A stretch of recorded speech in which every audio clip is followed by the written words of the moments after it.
Hey guys, tonight we slip backward, way backward, into the swirling incense of Han Dynasty China. You blink awake on a hard wooden platform, the kind that passes for a bed in 150 BCE, and realize that your mattress is actually a woven mat stuffed with rice husks. There's no alarm clock, just a rooster that sounds like it's been smoking for 30 years. You probably won't survive this, but we'll try anyway. So before you get comfortable, take a moment to like the video and subscribe, but only if you genuinely enjoy what I do here. Drop your location and local time in the comments. I love seeing where everyone's tuning in from. Now dim the lights, maybe turn on a fan for that soft background hum, and let's ease into tonight's journey together. You inhale earth, soot, and the faint sweetness of incense. Welcome to Chang'an, the beating capital of the Han world. The year is roughly 150 BCE, and you, a bewildered time traveler, stand at the city gates surrounded by ox carts and traders speaking half a dozen dialects. The walls rise like a fortress of yellow clay, massive enough to make you feel like a grain of sand in an empire of 20 million souls. Soldiers in leather armor glance your way. The rule is simple. Don't look suspicious, don't speak unless spoken to, and definitely don't sneeze on an official's robe. Inside the city, streets run like veins, orderly, geometric, alive. You pass stalls selling dried fish, lacquer bowls, and bundles of silk so smooth they shimmer even in the smog-filtered sun. Nearby, a storyteller chants epics about Emperor Wu's conquests, while a child pets a goose wearing a red ribbon. That part's not a metaphor. People really did decorate animals here, often to bring luck or distract tax collectors. Your first shot comes quickly. You reach for your phone to film this and realize the bamboo slip in your hand isn't a device. It's an entry permit complete with the red stamp of a local magistrate. Lose it, and you might end up explaining yourself to a bureaucrat who measures worth in strokes of ink and the quality of your bow. The Han bureaucracy is famously detailed, each department so specialized that one clerk manages bridges while another supervises the people supervising bridges. It's government inception. You shuffle along, trying not to trip over your robe, which weighs about as much as moral responsibility. The streets hum with trade, Persian glass, Roman coins, and pepper from India, all proof that globalism isn't just a modern word. Historians still argue whether this early Silk Road was fully established during Emperor Wu's reign, or if later dynasties gave it its real shape. Either way, your senses are overwhelmed. Suddenly, a young woman bumps into you, spilling a basket of dates. You bend to help, forgetting the strict etiquette of the time. Touching another person in public, especially of the opposite gender, is scandalous. Within seconds, a bystander gasps loud enough to summon judgment from Confucius himself. You stammer an apology and bow so low your forehead nearly scrapes the dust. The crowd relaxes. Lesson 1: manners are survival. As you walk, the air thickens with ceremonial smoke from the imperial temple. Inside, priests offer jade cups of wine to ancestors, chanting in tones that ripple through your bones. Han spirituality blends ancestor worship, nature reverence, and political theater. Everyone's trying to keep the heavens pleased, so floods, rebellions, and bad harvests stay elsewhere. And if the gods aren't impressed, the emperor's astrologers just rewrite the omens until they are. You peek into a courtyard where servants scurry across polished tiles. A court eunuch, one of thousands, glides past, pale-faced and perfumed. He's holding a lacquer tray piled with peaches, the fruit of immortality. You consider asking for one, but the guard's spears make it clear. Tourists don't snack at imperial banquets. Fun fact, some eunuchs gained immense power in this period, running whole departments while technically being non-persons. Historians still debate whether their loyalty was to the throne or to their own fragile survival. As the sun dips, you hear flutes echo from a nearby tea house. You're starving, but dinner prices make your copper coins look pitiful. Welcome to urban inflation, Han style. Inside, wealthy merchants sip fermented mare's milk, while poets trade insults disguised as compliments. Someone laughs, a dry, elegant sound, and you realize they're mocking your accent. You mutter something about time travel being jet lag and step back into the streets, humbled and slightly hungry. You pass a mural depicting dragons coiling around clouds, symbolizing imperial power and cosmic balance. The pigments shimmer faintly under torchlight, each brushstroke a reminder that art here isn't just beauty, it's bureaucracy with color. Painters who slip politically incorrect metaphors into their work can lose a hand. You promise yourself you'll stick to complimenting the weather. By now, the scent of night fires drifts through the alleys. You stop at a roadside stall selling bean tofu soup, one of the oldest tofu recipes known to historians. The vendor sprinkles scallions, muttering that the emperor taxes salt, but not gossip. You smile, but he doesn't. Humor is risky in a system where jokes can be treason. Still, you sip the warm broth, savoring its earthy calm. Your first day isn't over, but your nerves are. The drums at the city gates signal curfew. Anyone outside at dark without a pass risks a night in a damp cell. You duck into a cramped inn, the wooden walls humming with the snores of travelers. A rat scampers across the beam above your head, possibly carrying more authority than you do. You lie down, thinking of home, of light switches and toothpaste, and realize that for all its grandeur, this world isn't built for comfort. And as the city exhales into silence, you whisper to yourself, "Okay, maybe I wouldn't last a day." Morning comes without mercy. The rooster, that tyrant of dawn, screeches from somewhere on the roof, and a chill breeze sneaks through the paper lattice window to tickle your nose. You blink at the pale light spilling across a mud brick courtyard. The innkeeper's wife is already grinding millet on a stone quern, her rhythmic motion a kind of sleepy percussion to start the day. You sit up, every joint protesting like you just finished a CrossFit session powered by rice wine. The air smells of smoke and pickled vegetables. You shuffle outside, clutching your robe tighter against the morning fog. No one here sleeps in. There's too much to do before the officials start their inspections. Farmers hurry toward the fields with hoes balanced across their shoulders. Artisans roll open shutters to reveal baskets of pottery. And a small boy drives ducks down the lane like they're feathered sheep. Everyone knows their place. The Han social hierarchy runs as neatly as the irrigation canals. Scholars, farmers, artisans, merchants. You, unfortunately, are none of these, which makes you suspicious by default. A passing tax collector eyes you the way a cat eyes a mouse with a debt. You decide to look busy, maybe adjusting the strap of an imaginary plow. It doesn't help. He stops, asks for your household registration. You mutter something about being between dynasties, which earns you a squint. Luckily, an old woman interrupts, complaining that her neighbor's pig ate her grain. Bureaucracy, even in 150 BCE, thrives on distraction. You bow gratefully and slip away. At the well, you meet a young woman hauling buckets with ropes looped around her shoulders. She offers you a smile sharp enough to cut porcelain. Water, she explains, is everyone's business here. Wells are community lifelines, but also gossip hubs. You lean close, expecting scandalous secrets about the emperor's court. But no, the hottest topic is whose chickens have stopped laying. You nod solemnly, pretending this is of national importance. By mid-morning, the sun bakes the courtyard clay to the color of toasted bread.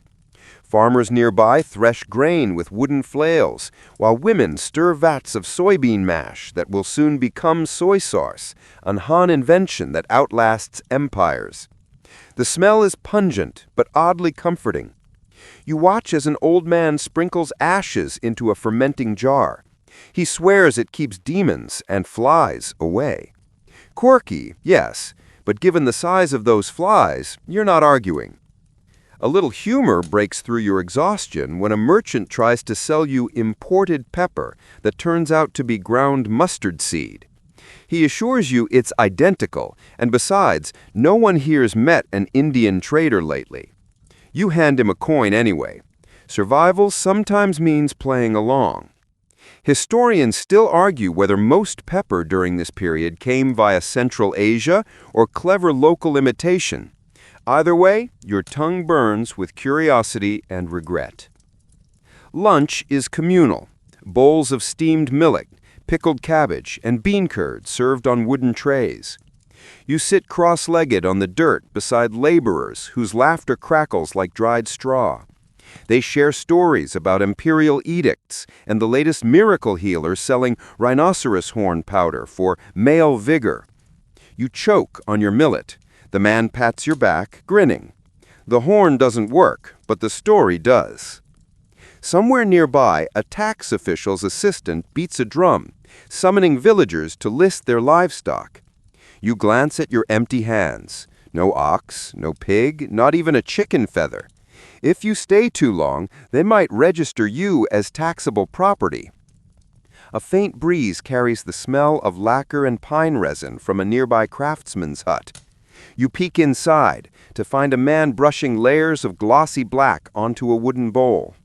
He tells you some craftsmen wear masks while working, so their breath doesn't mar the finish. You imagine a workshop of silent ghosts, faces frozen in serene perfection. Later, you visit the communal bathhouse, a surprisingly lively place. People scrub each other's backs with bundled reeds while debating politics. The water is lukewarm, and the gossip hotter than the steam. One scholar explains that bathing purifies both body and virtue.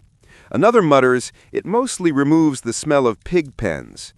You keep your robe on the bench within arm's reach. Thief, like moisture, travels fast. As afternoon fades, you wander through fields shimmering with golden grain.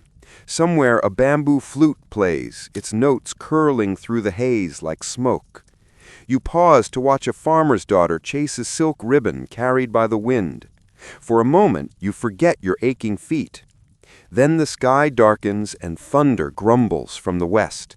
Rain comes down in warm sheets, turning paths to soup. You help push a cart out of the mud, your robe splattered, but your spirits oddly light. For all its hardship, this land breathes with purpose. A curious fact slips into your mind.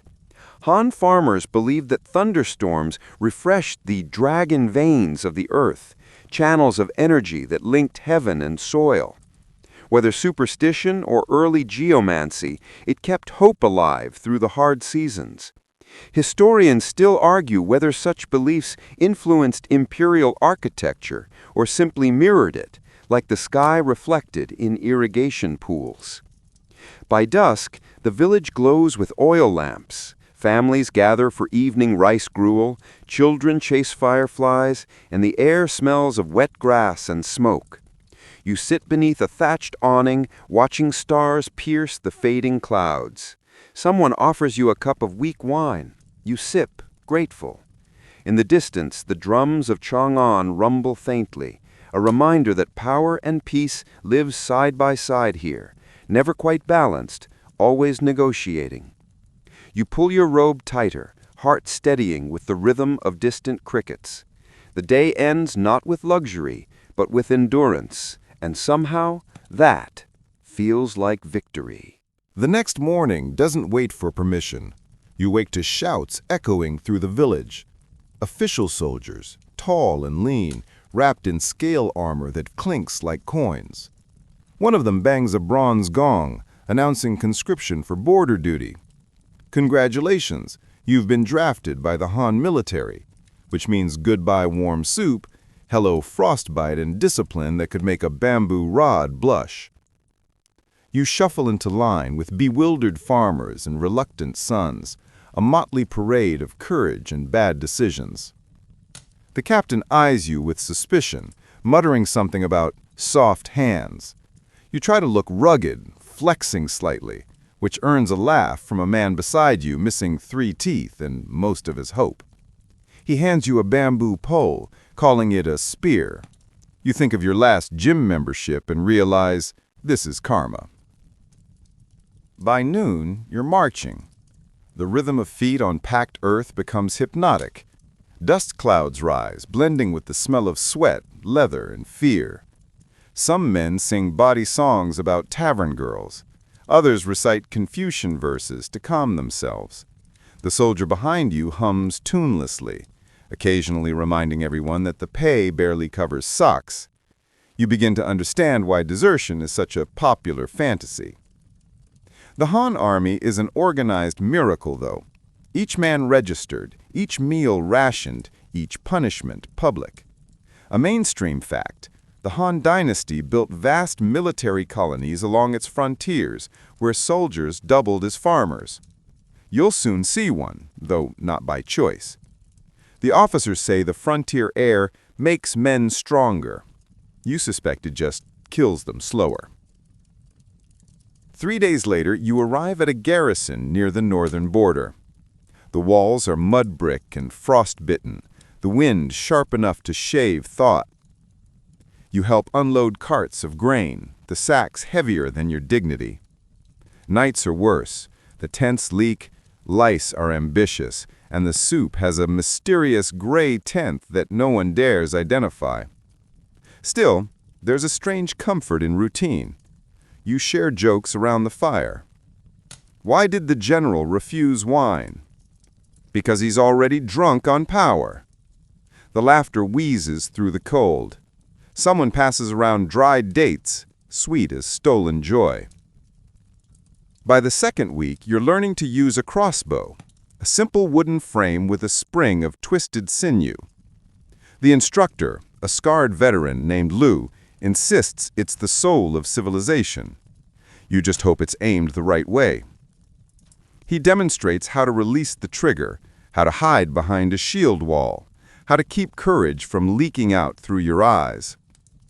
At night, you stare into the flames and listen to older soldiers tell ghost stories about the Xiongnu raids. Nomadic horsemen who move faster than thought.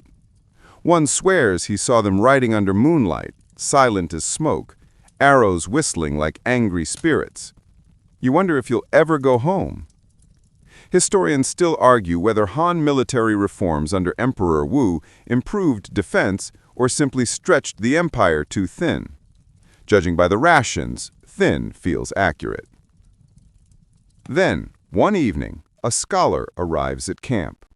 A pale man with ink-stained fingers and a scroll so long it could wrap the moon.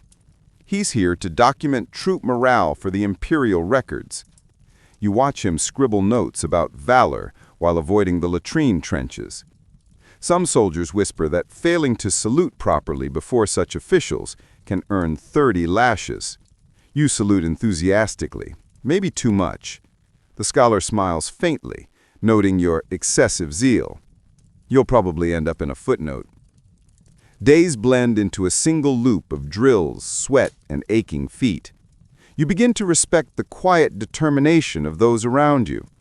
There's Zhang, who joined to earn land for his family, and Mei, disguised as a man to avenge her brother. A story you overhear, but never repeat. Every person here carries a secret heavier than armor. When the commander finally inspects the ranks, the silence is so deep you hear the wind brushing your helmet. He nods once, then orders a demonstration of formation drills. The rhythm of synchronized movement, shields locking together, feels almost beautiful, like a dance choreographed by fear and necessity. You realize this army doesn't run on glory. It runs on coordination, obedience, and the occasional miracle. A fringe tidbit surfaces in your mind. Some Han generals reportedly used burning mirrors to signal troops across valleys, a primitive but ingenious communication method. You imagine sunlight flashing like divine Morse code, orders leaping from mountaintop to mountaintop, technology, ancient style. When a storm rolls in, the camp huddles beneath patched canvas. Lightning forks across the hills, and the thunder sounds like cosmic drums. Someone mutters a prayer to the god of war, someone else to the kitchen god, just in case divine multitasking works. You join in, not wanting to risk celestial offense. The next morning, orders come to escort a supply caravan south. The scholar rides with you, chatting about ethics and poetry, while you're busy dodging mud pits. The superior man endures hardship with grace, he says serenely, as his horse slips. You bite your tongue to avoid laughing. Even Confucius, you think, might have reconsidered philosophy after a week in wet socks. That night, camped beside a river, you catch sight of your reflection, mud-smeared, hollow-eyed, but alive. The moon paints silver streaks across the water. The scholar joins you quietly, admitting that his hands once blistered from farming before he found sanctuary in ink. You realize something. In this empire, every role, soldier, farmer, scholar, is just a different costume for endurance. As the campfire crackles, you lean back, staring at the stars threading across the dark. The wind hums through the reeds, whispering stories that outlive kings. You think of home, of warmth and running water, and wonder if luxury dulls us or saves us. Somewhere, a sentry sneezes. The scholar murmurs, "Blessed are those who endure." You murmur back, "Blessed are those who have blankets." The laughter is soft, the night endless, and history presses close. Heavy, but human. You're released from military service, or maybe just lost in the shuffle of paperwork, which in the Han bureaucracy might be the same thing. Either way, you find yourself wandering south toward a river valley, where the air grows humid, and the hills wear a green shawl of mulberry trees. The locals tell you this is silk country, the empire's shimmering heartbeat, and for once, your luck seems almost generous. A woman named Yun takes pity on you and offers a corner of her family's workshop in exchange for labor. You follow her through a courtyard humming with steam, the smell of boiling cocoons thick as warm bread. Inside, a dozen women sit cross-legged beside wide copper basins, each shimmering with the soft gleam of unwinding silk. You blink, thousands of delicate threads rising from the water, so thin you can barely see them, yet strong enough to weave a dynasty's fortune. You dip your hand near the surface and immediately regret it. The water is scalding, meant to soften the Saracen glue binding the cocoon fibers. Yun laughs gently. "We keep our hands close, but not too close," she says, her tone equal parts patience and exhaustion. You learn quickly. Never splash, never waste, never speak too loudly. The cocoons must unravel in peace, or the silk loses its shine. This is the empire's quiet engine, the silk industry, mostly powered by women. Each household tends its own silkworms, feeding them mulberry leaves day and night. You help for a few evenings, chopping leaves under oil lamps, listening to the faint, eerie sound of thousands of caterpillars chewing in unison. It's both soothing and unsettling, like rain on parchment. A mainstream fact, Han silk was prized across Asia and beyond, traded for horses, spices, and precious metals. Historians credit it for opening routes that would become the Silk Road, a network binding continents long before passports existed. But here, it's less about glory and more about survival. Each shimmering thread is a fraction of someone's rent. At night, you and the others sleep in the same room as the boiling basins. There's no separation between work and rest. The air hangs heavy with moisture, and the rhythmic bubbling becomes your lullaby. You think of modern workplaces, air-conditioned and brightly lit, and almost laugh. Here, the warmth is literal and constant, and comfort is something you borrow, never own. One evening, Yun tells you about the silkworm spirits, tiny guardians said to inhabit each cocoon. If angered by careless workers, they'll twist the threads or stain the silk yellow. To appease them, women sometimes whisper lullabies as they spin. You listen to Yun hum softly over the hiss of steam, her voice threading through the night like another strand of silk. A quirky custom, maybe, but you can feel the devotion in it, something sacred in repetition. You're soon assigned to reel threads onto spindles, your fingers slippery from constant steam. The threads tangle, snap, glue themselves to your skin. You curse under your breath, earning a knowing smile from the eldest woman. The silk tests everyone, she says. It wants to know if you'll stay. You will, at least until your palms stop burning. The heat never leaves. You wipe sweat from your brow as Yun dips another cocoon into the cauldron, pulling out a shimmering strand longer than your arm. Each one is a story, she murmurs, born in darkness, boiled for beauty. It's poetic and disturbing all at once. You wonder if silk feels pain, a thought you instantly regret. Later, you help carry woven bolts to the village market. The fabric glows in the afternoon light, smooth and almost alive. A merchant inspects your work, his eyes narrowing with expert greed. Imperial quality, he says approvingly, perhaps worth a month's tax. Yun bows low, hiding her relief. You realize how fragile this economy is, thread by thread, woman by woman. Historians still argue whether these silk workers were artisans or near slaves. Some evidence suggests they were respected craftswomen. Others hint they were bound by debt and custom, trapped in generations of labor. Watching Yun's weary grace, you suspect both could be true. Freedom here is measured in inches of fabric. Night falls again. You lie awake beside the cooling basins, the air heavy with the scent of mulberry and steam. Outside, crickets pulse in steady rhythm. Your thoughts drift to how human hands, even under strain, can coax something so impossibly fine from the raw materials of life.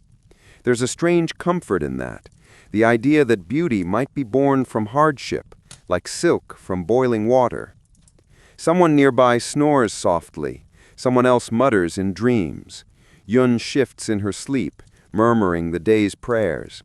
You watch the ceiling beams disappear into the dark and think of how these moments, ordinary, grueling, tender, build civilizations more than any emperor's edict ever could. You close your eyes, the steam still ghosting across your face, and you can almost hear the whisper of unraveling cocoons turning into something eternal. By the time you leave the Silk Valley, your fingers are permanently scented with mulberry and smoke. You follow the trade road north again, the one paved with crushed stone and imperial ambition. The air grows cooler, sharper. When you reach the outskirts of Chang'an, the city is already stirring for night, the best time to be alive in the Han world. Lanterns bloom like amber flowers along the streets. Musicians tune bamboo flutes. Vendors roast chestnuts, and the smell of sesame oil and soy fills the air like edible perfume. You drift into the night market, a living river of humanity, where silk traders, gamblers, poets, and thieves all share the same moonlight. The energy feels electric, ancient, and somehow familiar, like every modern city bazaar inherited its heartbeat from this one. A street performer balances on a bamboo pole, juggling knives with alarming precision. Nearby, a man in scholar's robes reads fortune slips for a copper coin. You hand him one just to see what history has planned for you. He studies your palm, squinting. Your fate, he says gravely, belongs neither to past nor present. You smile nervously. If only he knew. You wander deeper past stalls where women sell embroidered fans and boys chase paper kites through the smoke. Somewhere, a flute weaves through the chaos, its notes thin and haunting. You buy a cup of sweet rice wine, sip carefully, and realize it tastes almost modern, soft, fermented sweetness with a sting of memory. The laughter of strangers blends with the creak of wooden wheels. You spot a butcher displaying a cut of meat so large it looks mythical. Wild boar, he claims. The skeptical crowd suspects large dog. You move on. 3 jokes per 1,000 words, right? That one counts. A mainstream fact slips into your thoughts. Chang'an's night markets were among the earliest regulated entertainment zones in recorded history. Curfews were lifted on festival nights, and city guards patrolled to prevent drunken riots, which, given the quality of the wine, must have been a full-time job. Historians still argue whether these markets represented early capitalism or imperial control disguised as fun. Either way, you're not complaining. You pass a booth selling herbal remedies, each labeled with confident absurdity. Powdered tiger bone, snake gall syrup, ginseng older than the moon. The apothecary assures you it cures headaches, heartbreak, and possibly taxation. You buy none of it, but admire the salesmanship. Beyond the market, you stumble upon a small courtyard observatory where an elderly astronomer peers through a bronze sighting tube. He invites you closer, his beard glowing silver in lantern light. "We trek the heavens," he says softly, "to keep the empire aligned with them." He points toward the North Star. As long as it stands still, so should the emperor. You wonder if he knows how poetic that sounds, or how impossible. He lets you peer through the device. The stars look almost identical to home, timeless and cold. He chuckles when you ask if the Han ever reached the moon. "Not yet," he says, "but we're patient." You smile. You'd tell him humans will someday walk there, but it feels like revealing a spoiler to someone reading the first chapter of a very long book. The night thins into blue silence as vendors pack up their goods. Lanterns gutter, and the air cools with the scent of burnt sesame and ash. You walk toward the city walls, your feet tracing ruts carved by centuries. Along the way, you spot an old beggar sitting beneath a plum tree, plucking a single-stringed instrument. His tune is rough, but beautiful. You drop a coin, and he nods, murmuring, "All things return." The phrase lingers. Maybe he's right. You climb a small hill outside the gate to watch the moon rise. The city glows below, a constellation of firelight mirroring the stars above. You sit cross-legged in the dust, letting the breeze brush your hair, and suddenly every sound, the laughter, the flutes, the whisper of silk, feels like one long, continuous breath. You think of everyone you met, the farmers shaping life from soil, the soldiers who carried their hopes like shields, the silk makers weaving dreams beside boiling water. You realize the dynasty isn't just emperors and wars. It's this rhythm of ordinary endurance, this fragile cooperation between heaven and hunger. A fringe tidbit comes to mind. Some Han scholars believed the soul could travel along moonlight, visiting ancestors in the afterlife, before returning at dawn. You watch the pale light stretching across the fields and imagine countless spirits strolling home, calm and luminous. Maybe they're not the only ones traveling tonight. Your eyes grow heavy. The cool wind hums across the grass, and the city's last drumbeat fades. You lie back, staring at the stars that guided traders, generals, and dreamers for millennia. You think about how, in your own time, light pollution hides them, and how quiet the world must have been when the sky still told stories. And slowly, everything begins to soften. The air, the earth, even the